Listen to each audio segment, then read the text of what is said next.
le 11 octobre 2019 à 22h, nous vous donnons rendez-vous sur La Première. La Première. 22h, 23h. Dans l'émission Par oui dire. Par oui dire. Oui.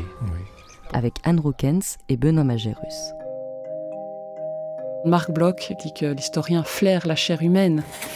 Et là c'est ça que j'ai fait. J'ai touché des papiers que Élise a touchés. Et voilà, j'ai ressenti énormément d'émotions de me dire proximité d'être humain à être humain. Bonjour. C'était annoncé, je m'appelle Anne Roukens, on vient pour les archives. Tout à fait, je vais vous donner la clé. Super, merci.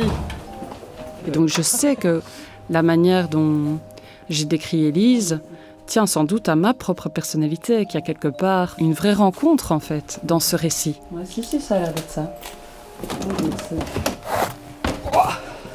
Un des premiers objets du livre, c'était d'abord de dire qu'il y avait ces morts ou cette surmortalité en asile et de voir les causes. Et quelles sont les stratégies qui sont mises en œuvre pour vraiment améliorer l'approvisionnement des asiles? Alle de gebouwen bezet?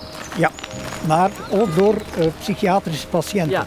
Et au-delà du cas de la Première Guerre mondiale, ça induit une interrogation plus politique sur l'attention portée à des populations déjà fragiles qui ne vont pas apporter un message spontané de revendication. On peut se poser alors les questions sur, d'une manière générale, aujourd'hui où parfois il y a aussi ce sentiment de crise, comment une société réagit et quelles sont les hiérarchies qu'elle met en place.